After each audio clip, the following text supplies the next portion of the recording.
the other nice story is the fact on the 200 Test match, his last innings in his home turf for Wankhede Stadium, where the crowd. I mean, it's almost like Sachin was bigger than the Test match at that point because no one remembers the result. West Indies lost, I do remember, but he had scored 73 in the last innings. You guys were all there, and he was very emotional at the end, and bits that we don't know. For example, that he cried a lot first. I mean, we saw him crying later as well because he was so emotional, but he had to take 10 or 15 minutes to try and, just calm down a little bit before he came out and addressed the country. I think now we all see all the sportsmen in super close-ups, don't we? Even at the tennis yesterday, the Djokovic, I think, won. I mean, he cried. He knelt down on the gold medal thing. Annabel's gold medal. The tension that goes into the achievements of the modern sportsman, it does sort of explode when things are over, and I think that's probably what happened with Sachin. Cyrus says time, and I've got a very, very important guest today, Annabel. Can I call you Annabel? Yes. Annabel.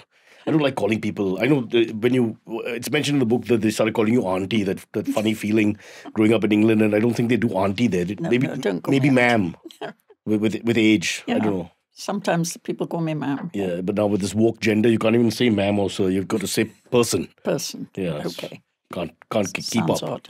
We are back from another age, you and me.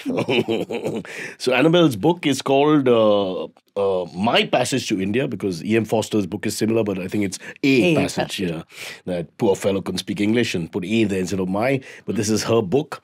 It's a story actually, and to be clear, because when I read it, I didn't read the bit at the bottom saying as told by Georgina Brown. So I got a little confused when I began, because suddenly she introduces you.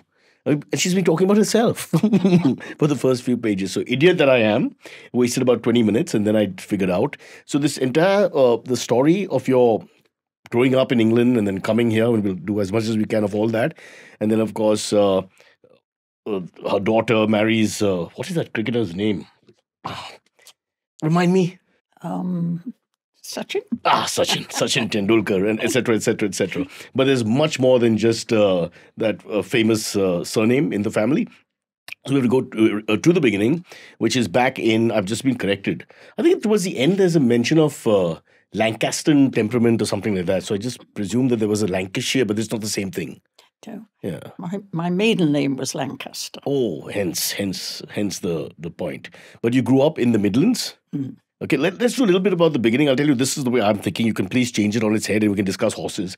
We'll talk about how growing up. We'll talk about meeting Anand, your husband. We'll talk about the entire LSE thingy, which I thought was very interesting. What happened with the musical career.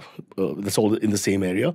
And then we'll try and come back to coming to India, the adjusting. It's fascinating, the whole adjustment process and, trying to learn different languages and dealing with the subcultures of the rich of South Bombay, which is different from the others in the same city. And then, of course, there's the whole Tendulkar thing and all. I don't want that to be so dominant because you might get irritated after some time. So we'll have that as part of it. And then towards the end, Apnalaya, for which you won the member of the British Empire. Yeah. Which is, folks, 45 crores Indian prize money. None whatsoever. Oh, damn it. Oops. No, but it's a very, very big award. We'll come to that. So let's not jump the gun. We'll go right to the beginning. Just to make you comfortable, huge Beatles fan. Quite into Western classical music. So if nothing works for us in this interview, we can sing. When I get older, losing my hair, many years from now. This is your favorite Beatles song. Yeah, except I forget all the words in old age. I like that bit. The song is When I'm 64 for your Beatles, not a Paul McCartney-headed song. And I totally got what you said. You said because when you're younger and that song is in the back of your head that one day I'll be 64 and it'll mean so much more. And suddenly you're saying I'm 84 and then you didn't think of that perspective. So if you're hardcore Beatles, not like we are, you'll understand some of the lyrics, the meanings sort of evolve with us evolving in time as well. Back to the beginning, I talked too much, Annabel. Just put your hand up if you've had enough. By the way, what happened to the hand? I slipped and fell when I was in Scotland on holiday, and I fractured my wrist. Just give them their damn independence. Why are you doing this? They won't stop. But you okay now? It's okay. Huh? Yeah, it's now about 5 weeks, so right. It's okay. It's all right. You write with the left hand, so all good. No, I'm just kidding. Let's go right to we'll get to the entire middle, which is the main part of this entire journey. But it's very interesting to know where you come from. So give us a little bit about childhood and growing up in the Midlands, as you say. Yeah, I was born in a suburb of Birmingham and lived there till I was 14. I was the youngest of 4 children, and I was born just after the outbreak of war. So my early childhood was very coloured by the war and the aftermath. The Luftwaffe. The Second World War, knocking around in... There was bombing in Coventry, which wasn't very far away. We were between Birmingham and Coventry, so this odd stray bomb. You wouldn't remember the... I don't remember the bombing, but I remember some of the aspects of wartime, although I was only 5 when it finished. But even post-war Britain was a pretty glum place for many years, really, through to the early 50s. Why did you vote Winston Churchill out of power? Why was Winston Churchill voted out of power after he won the war? I don't know. I was too young to know about I blame you, Annabel. Politics. But he was pretty old by then, and I'm not in favour of very old leaders. Yeah. Oh, this is not about Indian leaders. No. That's not part of this story at all. This is your story. So, back to Birmingham, you're growing up. The war has just ended. Britain rather, is coming to grips with all the devastation and putting together society. But then I was sent away to boarding school at 10. It was very common amongst my family and their friends to send your children away to boarding school. So my brothers, in fact, went away to boarding school at 7. I was the youngest of 4. I had an older sister and then 2 brothers and myself. And we were all sent away by the age of 10. And then you came home for 3 holidays in the year, and the rest of the time you were happily away in boarding school. I loved boarding school, so it wasn't a problem. But that was also in the Midlands. I don't know. I've grown up with kids who went to boarding school and all. I found it a scary prospect. I think we're too clingy back here in India sometimes. I'm still living with my mother. I'm 52 years old. I don't agree with boarding school. I would never have sent a child of mine to boarding school. But at that time, everybody did it and, one accepted it. And I was very happy. I made some of my best friends till this day. Friends I made, at boarding school. So from 10 till 18. But in boarding school was the love for music? Because that was your first... Yes. There was a lot of music. We had a very dominant head music teacher who was about to retire. She was the one who sort of pushed me really into music as a career. But I don't know if you've said this or Georgina's written it that way, but you said you were pitch perfect from the beginning. Yes. So you could catch the note immediately, unlike most Indian singers. I'm just kidding. There'll be a few racist jokes. We'll keep them in, then we'll apologize at the end. You can pick a side because you're both now, right? You can go either way, yeah. I had what's known as perfect pitch, which meant I could recognize what a note was. But I think the talent that I had, I never felt it was me somehow. I felt divorced from my ability to shine at music, and I never wanted to take it up. There was no self-esteem boost that I can sing well kind of thing. Is that what you're saying? No, I loved singing, but I liked singing in a choir with lots of other people where they don't hear you individually. True, yeah. Even in Bombay, I've done a little bit of singing. Laxmi Bhavan. I come to that part as well, Yes. This is all part of me growing up in the 80s and 80s. I remember going for these concerts and all the famous choir. I also live very close to they have a palatial bungalow like Buckingham Palace or Beach Candy. It's huge. It's gone now. It's gone? It's gone, yes. Oh my God, give me a minute. How sad. Why? We sold it after my mother-in-law died. Well, you mentioned a lot of owners. It's one of those. I suppose about 9 years ago we sold it, and within days almost it was demolished. Sad. These are all things I remember growing up, and I remember they would say, Sachin Tendulkar's in-laws live here and all that. So it's in the area. So we would next to the Parsi hospital. Yeah, exactly there. Yeah. Parsi General. If you don't like your wife or husband, off you go. Okay, so that's also now you moved to the suburbs, is it? Yes, Bandra. Bandra, yeah. I suppose the center of Mumbai in a sense. Lovely, I love it. And close to your daughter and son-in-law, etc. All right. So music, and so you just enjoyed it. You didn't think of it as a career yet. You were a young girl still. I enjoyed singing. I liked music. I didn't like it, but it wasn't the absolute dominant thing in my life, I think I could say. It was something I was very good at, and I spent long, long, long hours, practicing on the piano, and that's what you have to do to do well. But I wasn't, I didn't want to spend the rest of my life playing the piano. That, I think, was obvious from quite a young age. But well, people make a lot of money, the good pianists today. Yeah, but I don't think as a child, in those days, certainly you weren't thinking about making a lot of money. You were just thinking of growing up and being independent, making a living. But your parents were keen on the music because... Yeah, they were very keen on me. But because I was so good at it, If you're good at something as a child, you're supposed to... But they want like Indian parents who then shout to everybody how talented the kid is. And, it's amazingly obnoxious. I've been trying to correct that in our society, but people don't listen. So it's more like subtle sort of, you're talented and they sort of know it and they sort of passively encourage you. Yeah. I ask you this because there's a point in the book where you have to make the choice. We're fast forwarding to London School of Economics. And I'm not clear whether they were for or against that. No, they were not. They had said before I went to the Royal College of Music and left school and went there, they said, well, if I didn't like it, I told them I didn't want to go. They said, if you don't like it, you can always, give it up and change. But 2 years later, when I told them I wanted to change, they weren't very happy. In fact, they were quite sort of angry with me and annoyed, and we had a parting for a time. See, this is a cultural issue that would be almost like a paradox for us.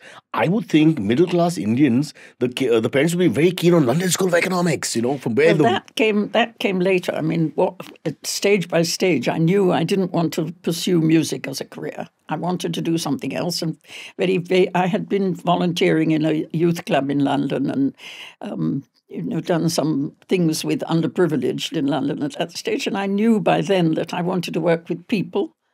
I didn't want to teach. I knew all the things I didn't want to do, but I didn't really know what I wanted to do. But I wanted to do something with people and young people. I loved these teenage kids in the rugby clubs. And so I thought maybe I'd work with children or something. And I saw an article in the newspaper about the shortage of staff in London County Council, as it was then, children's homes. So I applied for a job and got it. It was only once I'd been working then for about a year or more that I thought, well, now I have to make a career out of this. And then I realized that I had to do a training in social work. And then I found out where I could go for trainings. And London School of Economics was one of them. Really? And so I applied and I got in. So it wasn't that I set my heart on London School of Economics. It wasn't until I knew that I could go and do a social work diploma at London School of Economics. But then as a student of karma, both these things, the fact that you go towards this helping the children or understanding, problems with children in society, etc., which then later on Apnalaya has also formed. So the basis of that seems to have happened already. Plus you go to LSE and that's where you meet the love of your life. So it's like a huge moment. Well, actually, I went to LSE and met life. What I loved about LSE was the huge diversity amongst the students. If you grow up in England at the time than I did, you grow up in rather a confined sort of social circle, like you do in Mumbai if you're a Sobo cathedral school. But I love that. I hate meeting other Indians.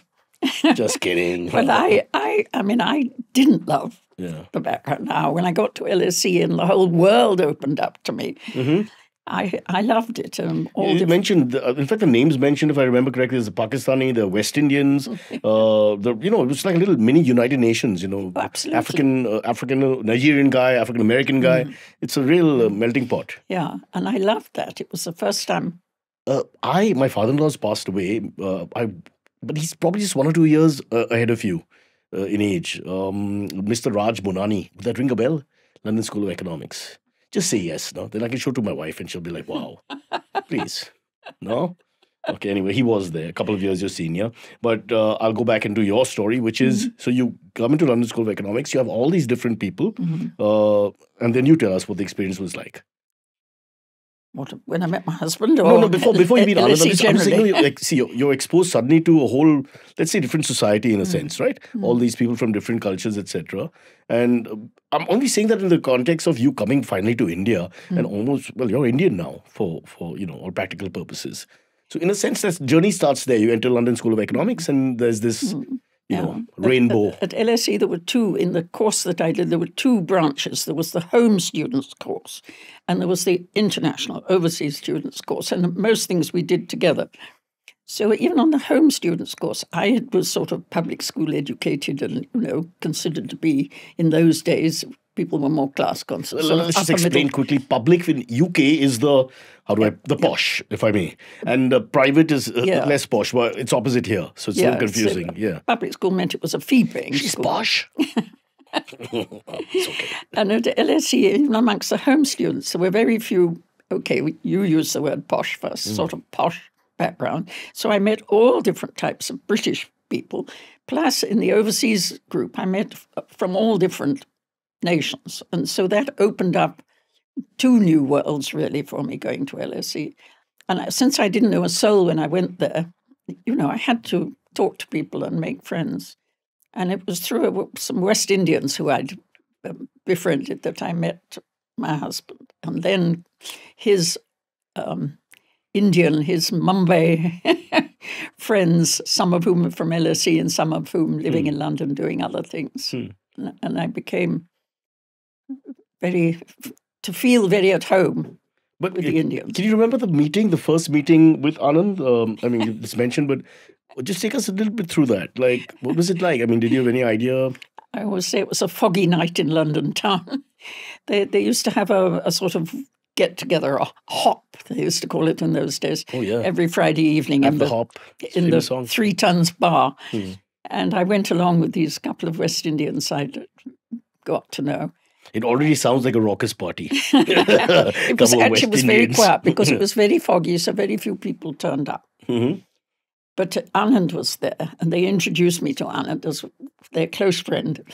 Because at LSE, in those days, Indian students had very little money, as you know, the foreign exchange allowances. Just pretend, Annabel, come on, you've been here for a long time. They had, I can tell you, they had very, very, very little money. But opposite LSE was India House on the Aldwych, the Indian High Commission in London. It was across the road from LSE. And the India High Commission had a canteen in the basement, and the students were allowed to go there.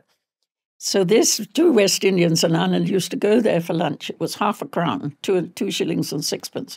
You got a thali. It was quite the most terrible thali you can imagine. But you got a thali lunch for 2 and 6pence, which filled you up. So they started taking me with them to India House for thali lunches. Do you have a taste for that kind of food? Well, not for that particular food, no. But of course, Indian food I've grown to love over the years. In all its variety. So come on, let's get into the romance for a second. It's there a little bit in the book, but I'm sure you can. So what was your impression of Anand after meeting him and chatting?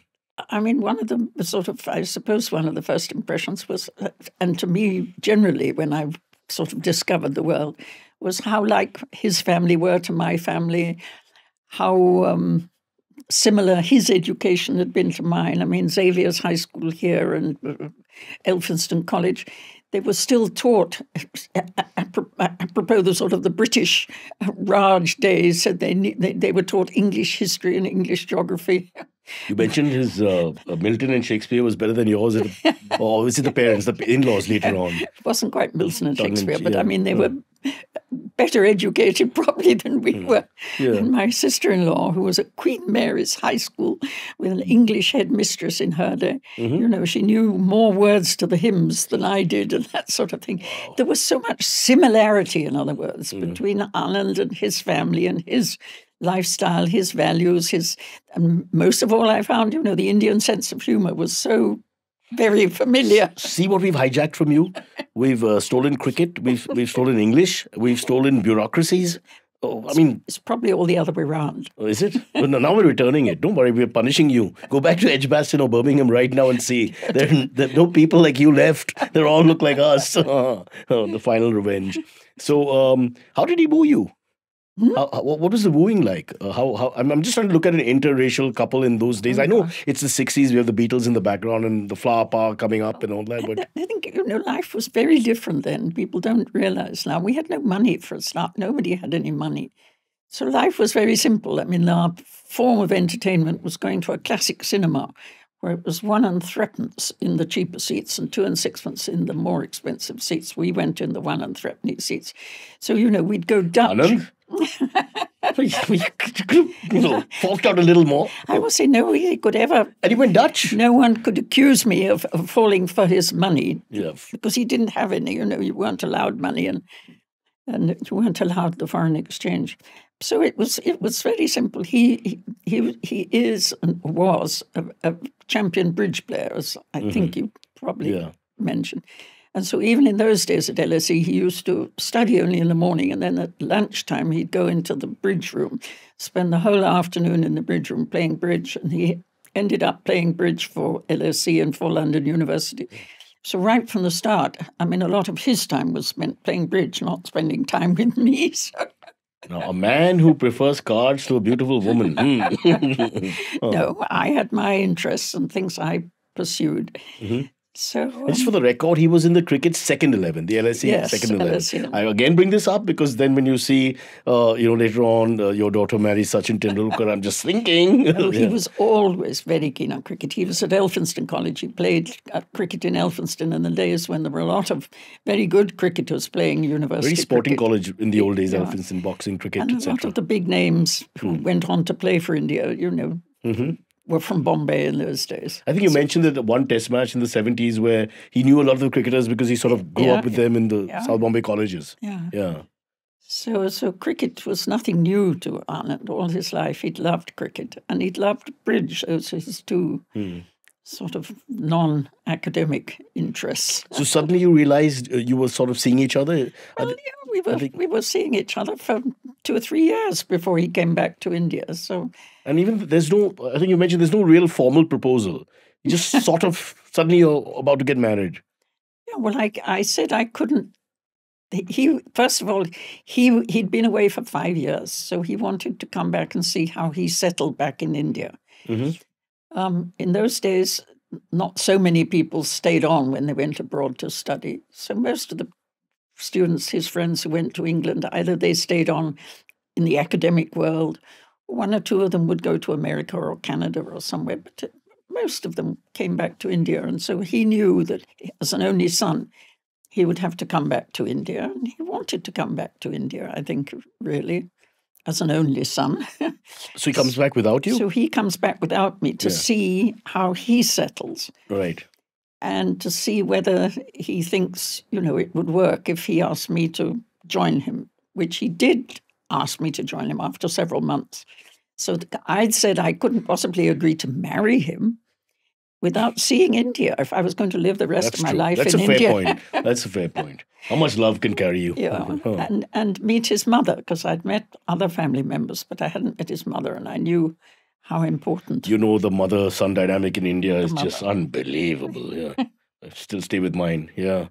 So then you come to India yourself. So then I took 2 months leave. I was working as a social worker by then. I took 2 months leave to come, and I ended up staying 4 months, at the end of which we got engaged. So I lived with his family and, really sort of had time to weigh up whether I could live the rest of my life here. In a few chapters, a few words, we're trying to convey things, but I'm just thinking it must have been quite challenging also, in the sense that you come there, like you mentioned, or Georgina has mentioned, that you have to pick up, everybody's speaking this Bhelpuri of languages. It's not even just Gujarati. There's Hindi, Marathi and all that. It's a little confusing. The dynamics are a little different, the way people talk to each other sometimes. The closeness of the family sometimes is almost suffocating. So what was it like for you, the initial adjustment period? Because it's a family now. It's not just him. Yeah. All his family and friends spoke English. So language, wasn't an initial problem. Once I was living here, of course, I wished I was a better linguist. Don't ask me to talk Hindi. Annabel ji, अब हम हिंदी में बात करते हैं तो 2-5 minute. No, I won't talk Hindi. 1-2 सवाल. I can understand, and I do talk. I do talk, but it's so terrible. Can you abuse? I used to no. What? I used to say You're from Birmingham. My cook read my mind rather than understanding my Hindi. And Lovely. Yeah. So I can. Well, not so much now because I've stopped working, but I'm not a linguist, so language wasn't a problem. But learning And it was also, I was made so welcome that wasn't a problem. It was just learning how to... No, and you brought the point of welcome because there's a whole chapter on mother-in-laws, and so I thought it would be, because I think you also mentioned how the typical British humor, making fun of the wife, making fun of the mother-in-law, that whole thing which is part of folklore, didn't kind of translate to the Indian experience. And also that this particular mother-in-law that you inherited was fantastic. So tell us about the dynamic there. I think I had the nicest mother-in-law in the world. She was very positive towards me before I came. And she had the wisdom to realize that, she only had one son, and that if I wasn't happy here, I might take him away. And I don't think she'd had a very good relationship with her mother-in-law. So she really, she treated me like another daughter. She had 3 daughters. I was just added on as another daughter and never made me or asked me to do anything that I didn't want to do. Really, she was amazing. And if she hadn't been welcoming, life would have been very different. But from the very first time I met her, we got on very well, let's say. I think you also did mention that all your friends, your contemporaries from England, were all living in, I won't say hovels, but in small apartments, and the romance of struggling with a newborn baby, and the baby was bigger than the hall or the living room, etc. And while they had that life, you came into this big house with this big family, so it was completely different. It was like chalk and cheese. Yeah. That experience. Yeah, that was certainly very different. But I think at the time I didn't think too much about these things. I think you don't. When you're young, you just sort of, at least the way I was made, I just sort of went with the flow. I was happy to accept anything. I mean, the idea of living in the same house with my parents-in-law was slightly alarming at the thought of it. But in the end, it was the most wonderful upstairs-downstairs arrangement, because before we married, they converted the ground floor of the house into a flat for Anand and myself, and my parents-in-law were on the second floor. So we had the best of both worlds. We were separate but together. So why didn't you carry on the tradition and Sachin and Anjali also stay with you? Because she was a daughter, don't forget. Oh, right. Sexism in this frigging country is never going to change, boys. Thank God. No, I'm kidding. But having said that, every house that they've had or dwelling that they've had, they've always made a room for us, and we're most welcome to live with them if we want to. Sachin made that quite clear right from the start. Okay, so you adjust in your new abode and in your new world, literally, because it's not just the family now. Like you said, you have to embrace the country, the culture, and please read the book to get more fine details. Unfortunately, I'm an idiot, so what I remember and recall, I'll be asking Annabel. The loss will be off my head.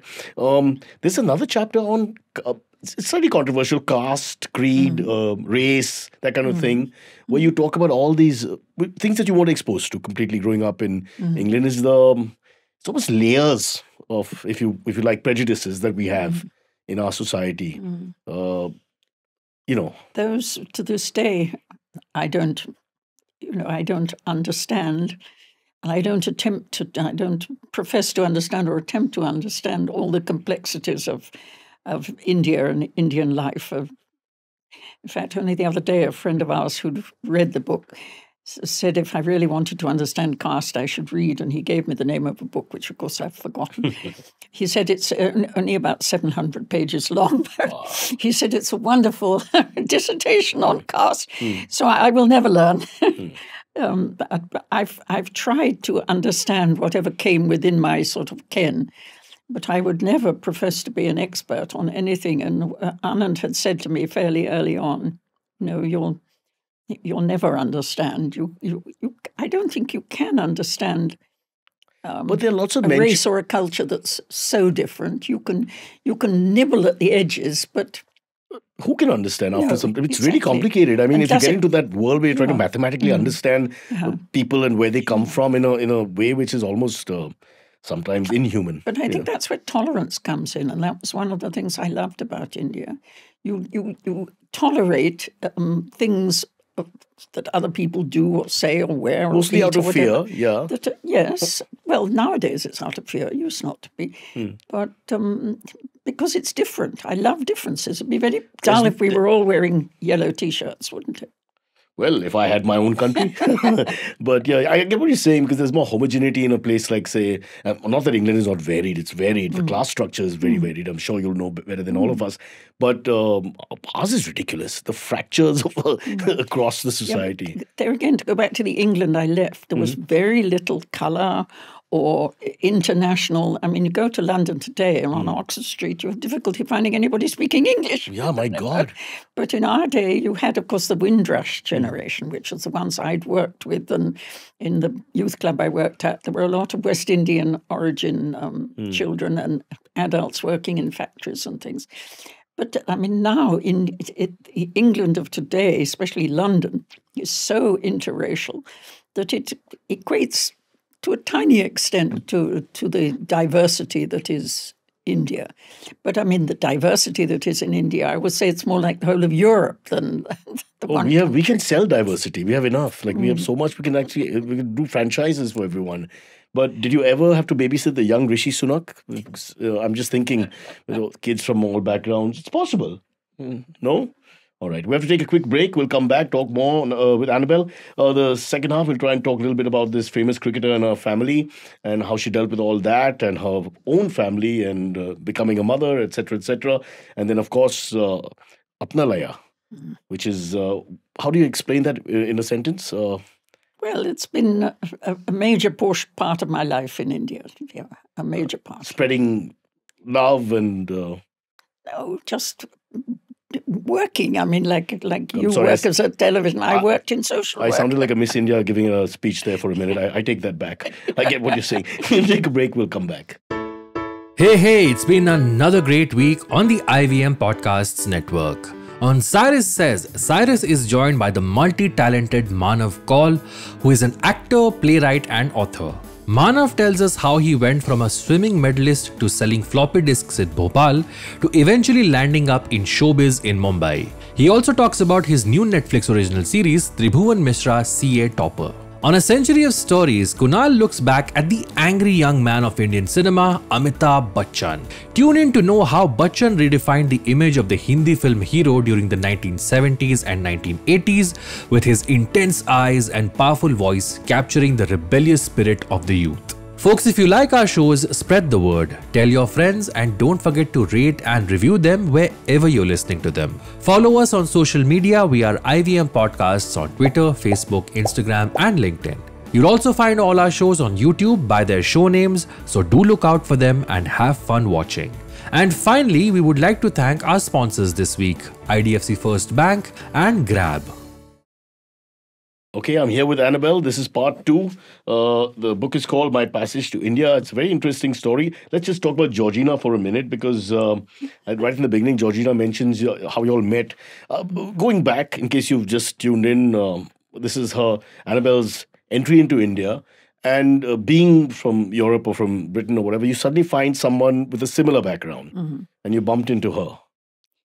Yeah, I mean, over the years, obviously, I mean, I think I've had a very interesting life, a fascinating life, and I've never been bored for a minute, but I wouldn't think that other people would be interested in it. But over the years, especially recently, people have said, why don't you write about, why didn't you write? I can't write at all. I can't spell. I'm hopeless. I can't write. And anyway, I said, who'd be interested in my life? Did you say I can't spell? I can't spell. There's this thing called spell check. Yeah, nobody spells anymore. Exactly. I couldn't live without it. But when I met Georgina, I was asked to meet her because I was told she wasn't very happy in India. She didn't have enough to do. She'd been a theatre critic in London for 20 years and she was a writer. So I phoned her up and she asked me to come and have a cup of tea. So I thought I'll ask her to write about Apnalaya. We're always looking for people who'll write about Apnalaya. And so I went to have a cup of tea with her and I left about 2 or 3 hours later, having signed up to her writing about me rather than about Apnalaya. She had lived here for a year and she loved Mumbai. She absolutely loved it here, but she hadn't met people who she could ask all the questions she wanted to ask. As the Deputy High Commissioner's wife, she had to do a lot of formal, entertaining and had to meet a lot of people formally. And she seldom met people who'd answer her questions. And so, she started asking me things and asking about my life. And then she couldn't understand how I could have adjusted from London in the swinging 60s to Mumbai, which was Bombay in the swinging 60s. And it certainly wasn't swinging. It was a very different place from what it is now. No, it was. So my parents told me in the 60s, they had the Sami sisters and they had all these performers and all that. Not quite the Beatles, but they had everyone. You had a good jazz, I think, and all that sort of thing. But, I mean, you had no theatre, no, music, no NCPA, no fancy restaurants, no money. People didn't have money when I came. I mean... We still don't have money. There are, as you know, a widening gap between those who have money and don't in this country. That's a whole other story. That's another book. That's another book. But life here was restricted. There was a shortage of just about everything. You couldn't, for instance, go out and buy milk. Mm-hmm. Everything was rationed. Rice was rationed, wheat was rationed, oil was rationed. Yes, there was rationing when You just came out of the Second World War, then you come here and it's like the Second World War again. So I think that's one thing that, it wasn't as difficult to adjust to life here for me in the 60s because I had grown up in the war with shortages. I mean, we had rationing into the 50s in the UK. Mm-hmm. Even things like sweets were rationed, So you couldn't just go out and buy things. And here you couldn't go out and buy things. There was even a guest control order. You couldn't serve rice at one stage to more than 25 guests if you had a party or even a private dinner party. What would happen to the fat Indian wedding? They were very restrained and much cheaper. My God. All right. So Georgina, just for those who don't know. So she was interested in how on earth I managed to make this adjustment and to things like living in a joint family and getting the balance right, I suppose. She couldn't understand because I felt I had got the balance right. So, before we go, we have to get into Sachin, we'll run out of time. Just one thing I wanted to ask you. So how do you deal with this whole labor class that surrounds richer Indians? I'm trying to be as polite as I can. The labor class? Yeah, the menial worker who's, how do I which deal is not with it? really part of the English consciousness. No, when I was a child, we had, I write about it there, Mrs. Briggs and Mrs. Brain and dolls who lived in. We had, and we weren't wealthy. We were sort of average industrialist, upper middle class British. We had live-in, sort of like a nanny until I went away to boarding school. Then we had someone who came in and cleaned. We had someone who came in and cleaned the silver and the brass. We had Mrs. Leeson who came. We had a gardener. So it wasn't that I'd never had servants or whatever you like to call them. I can't use that word. I was trying not to use that word. What have you done? To me, people are people. Whatever they are and whatever they do, they're people. Dignity in labor. So they're as interesting and as, I wouldn't even call it dignity of labor. That sounds too sort of formal. People are people. And I'm willing to make friends with anyone. I don't see them as... You're making friends with me? Can't go below that. I hope so. Yeah. All right. So then, now we'll have to fast forward a little bit. Please read the book because I'm going to go here and there all the time. You have a family. You have daughters. And we have to cut to Anjali becomes a doctor or is becoming a doctor. And that's where she keeps a big family secret. She's dating this guy who's the most popular Indian of his generation. And you don't know, which I find amazing. I can't believe that.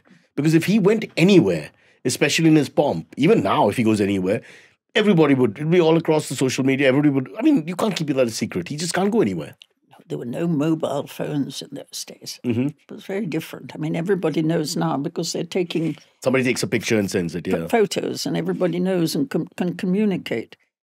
I don't think, it's difficult for now, the younger generation, the mobile phone generation, to imagine what it was like when there weren't mobile phones. Lovely. I think it was possible to go under the radar. To go under the radar. But you mentioned all the people, when you started visiting the house, etc., all the people around, none of them, it was like a state secret. Nobody, it was all hushed. One never went and asked them if they knew, but obviously there was a bhajiawala right outside our gate. Mm-hmm. There was a guy selling nariyals There was our Singh Chanawala, there was the American consulate security just across the road. Yeah. They must have all known that he was coming because he came whenever he was free in Mumbai. Anjali was home. And nobody ever said, I mean, literally no one ever said, and it was about 2 years before they got engaged. That's what the book says? No, 2 years before you knew. 3 years. 2 years they were dating and you guys didn't sort of know. That's what it says. Yeah. And people didn't say. I think he goes to play for Yorkshire for the first time. It's the first Indian or first foreign player that Yorkshire takes. First non-Yorkshireman. Yeah, because that was the hardcore north of England style. And then when he goes there, that's when sort of word gets around. Is it your family members who pick up on the fact that Anjali is traveling and meeting this guy? And I knew before he left. He came to the house for the first time that I knew of before he left for Yorkshire. So we knew a little bit before. How was he the first meeting? Was he just like a typical nervous to meet the family? He just sort of walked past Seriously? me. And he's terribly shy. To this day, he's still very shy. Yeah. I can see him now walking and the president going, my daughter's room was upstairs. Very shy. Wow. No fear of Curtly I don't think Ambrose he said anything to me for a long time. Really? Well, what is your impression? I mean, you know who he is, so that's also a different thing. I mean, you already know this is a very famous... I don't think I fully appreciated. My husband would have known completely who he was. He must have been very happy being a cricket nut. Well, he didn't know for a while. It wasn't until after he came to England and the meeting that I described there that I met him, and then it became sort of formal within the family, close family, that they were dating. Okay, then once this becomes like an open thing, how did you guys react to the whole thing? Because there's also the thing of him being a super celebrity and, you know, all the pressures that come with that. Were you a little worried? No, I mean, whatever I've said in the book, I'm not going to expand much on that. But I mean, he's such a lovely person. My husband and I were never, I mean, for one moment, we never unhappy about it. He was obviously a good cricketer. So there's a lovely story about Anjali, I think, writing to your sister or one of your relatives, asking for this book which was not available, called The Idiot's Guide to Cricket, because she quickly wanted to, you know, be more well-versed with cricket before she met him the next time or whatever. And apparently he tested her with this thing about what is cow corner, the term, which is like past the mid-wicket area, that vacant area where you slog the ball. And she, you know, answered without hesitation, and he was super impressed. Yes, I think that showed her. But I mean, I didn't know anything about her sending for the book or anything even. And she kept it all very secret. And her room was on a different floor in our flat. We were on the second floor and she was up on the third floor. And, you know, she kept her sort of life separate up there. And so... the fact that she was reading a book, I wouldn't have known because I was doing the homework, which tells you to her room. Yeah. But there's another lovely story where in 1996, I think, if memory serves, is it Edgbaston? The whole family gets to watch him bat for the first time in England, and it's not a good score. I think Nasir Hussain is the captain of England at that point, and I think India is behind in the game, don't do so well in the first innings, and he scores a century in the second innings, and then he waves his bat to you guys, and you were all so touched because the whole box is there, but apparently later he had no idea. It was just coincidental. Is that true? Well, there's a little uncertainty whether that was. Yeah. Anjali had kept it a secret. She never went to watch him play. Yeah. Never went. But that was the out of fear, superstition. I think she preferred to watch it at home. In our family, she would sit alone and watch. Once she was married, you know, and her thing, my husband would sit alone and get very angry if anybody went in to disturb him. My mother-in-law would watch. Wow. She'd come in and ask a silly question and my husband would get angry. So I think, yes, whether or not he was raising his bat to her, it's not agreed as to whether he was or not. The other nice story is the fact on the 200 test match, his last innings in his home turf for Wankhede Stadium, where the crowd, I mean, it's almost like Sachin was bigger than the test match at that point because no one remembers the result. West Indies lost, I do remember. But he had scored 73 in the last innings. You guys were all there, and he was very emotional at the end. And bits that we don't know, for example, that he cried a lot first. I mean, we saw him crying later as well because he was so emotional, but he had to take 10 or 15 minutes to try and, just calm down a little bit before he came out and addressed the country. I think now we all see all the sportsmen in super close-ups, don't we? Even at the tennis yesterday, the Djokovic, I think, won. I mean, he cried. He knelt down on the gold medal thing. Annabel, it's gold medal. The tension that goes into the achievements of the modern sportsman, it does sort of explode when things are over, and I think that's probably what happened with Sachin. Has he ever asked you for batting tips? No? Never? Have you, do you know the Indian thing? Arey Sachin, just watch the ball outside the off stump. You know how we advise senior sports people all the time? Never dare to do such a thing. Can we do a cricket quiz with you? Test your knowledge? Only with my husband. I'm very bad at it. Really? I can't remember things now. It's one of the horrible things about old age. Your memory goes. You can't remember even things that are... I never had a good memory, though. But that's also good in a way, because there's lots of things not to be remembered. Yeah. When you think about it. So good and bad Things both. don't really matter. Yeah. All right. So that's the Sachin Tendulkar factor in the whole thing. And of course, there's a mention that because he traveled so much, I think 4 Australian tours, a couple of English tours, etc., the 2 kids were sort of raised by you in the early years, both Sarah and Arjun. Yeah. So yes, that's, I would say, the best thing about having children is having grandchildren.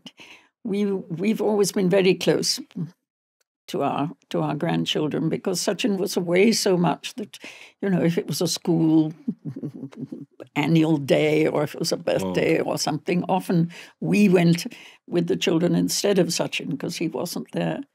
So we've been very lucky. When they were little, we were taken along to help Anjali because if Sachin was playing, he couldn't be disturbed. So we've seen a lot of them over the years. You say Anjali, we say Anjali. So what is it? Anjali. So how do you pronounce it? Because the Indian way would be Anjali. Anjali. But you say Anjali. Is it like between Angela and Anjali? Is it like a half name? No, she's definitely Anjali. It is Anjali. I mean, if the way I say it. You're the mother. You Anjali, decide. I can't decide. Yeah. Did she go to Bombay International School? Yes. Oh, so I have a friend, Abad, who works out with me in the morning and was telling me, and I said, really? I didn't know that. Yeah. My kids were also Bombay International. Fees are too high here. Bring it down a little bit. I'm told it's one of the best schools in Bombay. It is. It's always been a good school. But they make us parents do too much. Yeah. You'll be in touch with the other parents. You have to go on talking to them all your life. It's too much, Go on the board. I was on the board. Oh, you on the board? Of course. Oh, thank God you weren't on the board when I applied, because they wouldn't have let us in. For sure. You're a classy lady. You would have put your foot down. It's a very good school. Yeah, very good school. Very progressive. Let's talk about Apnalaya, which is why we're here, actually. Which is why Georgina got in touch with you also in the end. I mean, or rather you with her.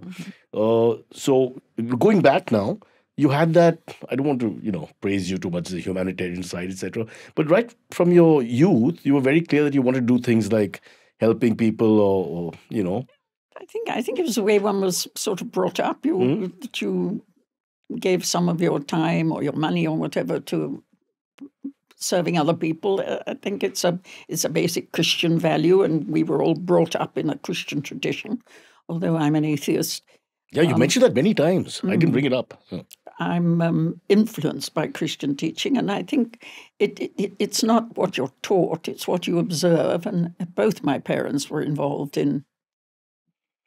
My mother worked with the National Society for the Prevention of Cruelty to Children, whatever that is. And she always did something in a voluntary capacity, and my father also.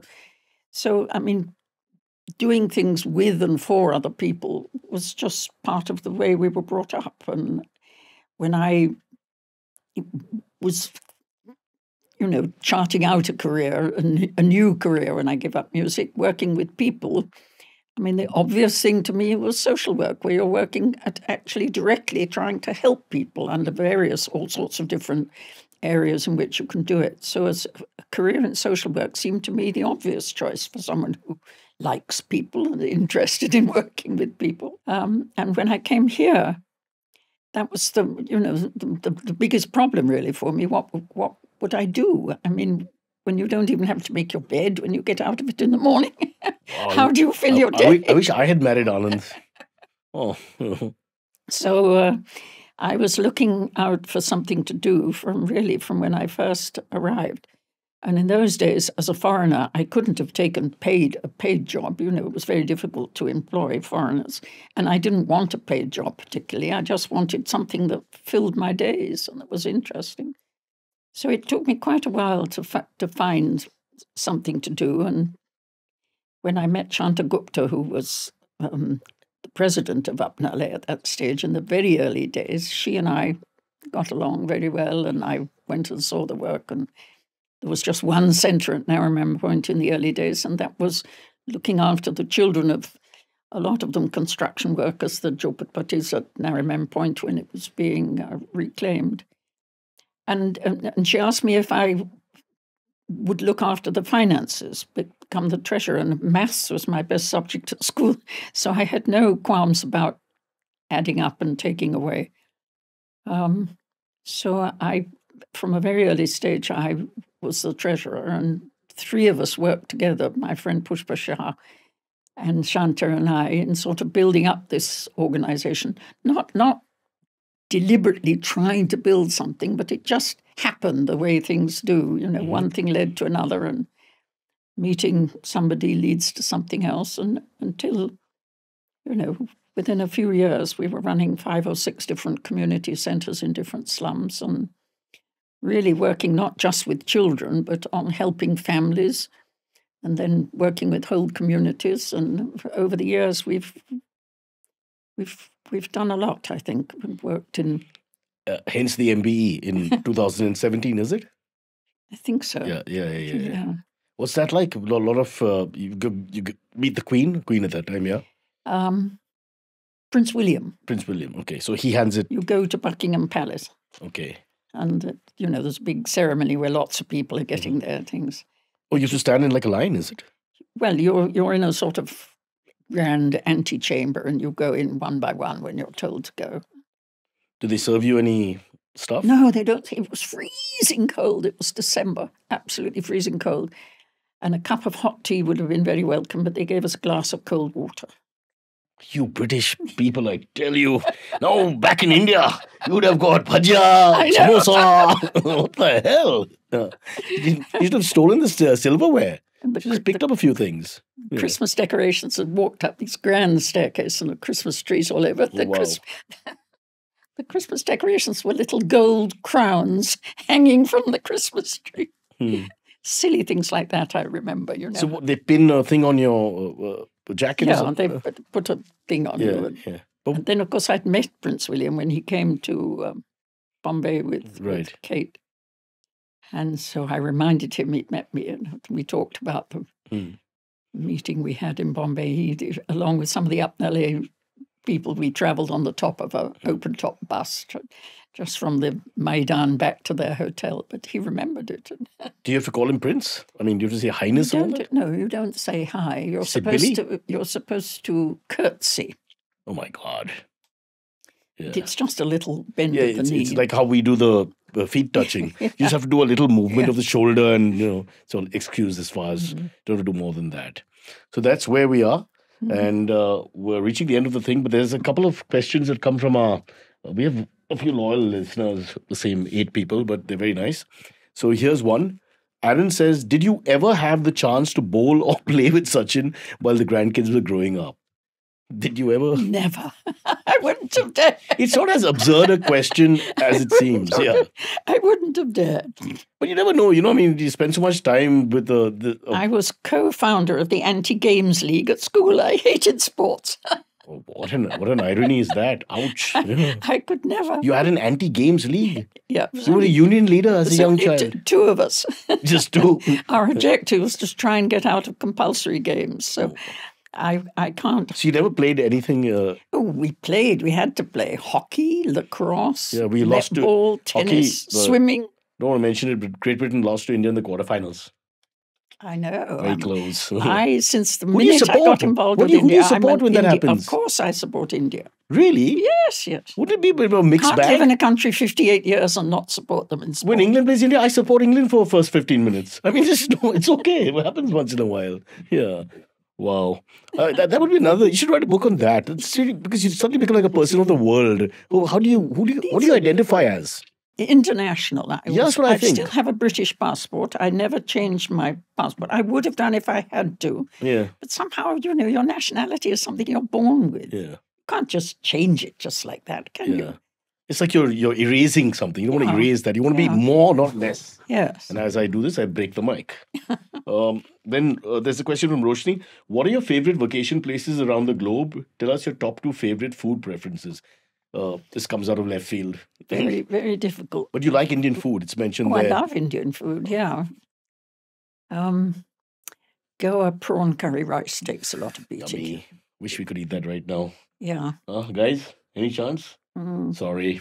I love prawn curry. Mm-hmm. I think that's my favorite. Vacation places, can't say Goa again.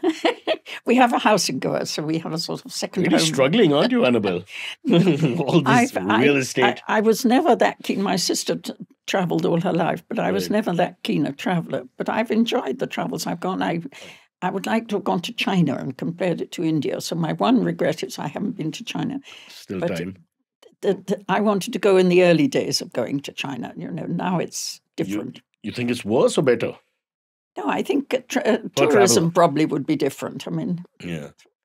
But don't you ever want to go back to LSE and the haunts that you and Anand, that we go back to London every summer. We go back to London. Okay, so you do. We spend a couple of months. We've come back. This is Scotland. Scotland. Yeah. I broke this.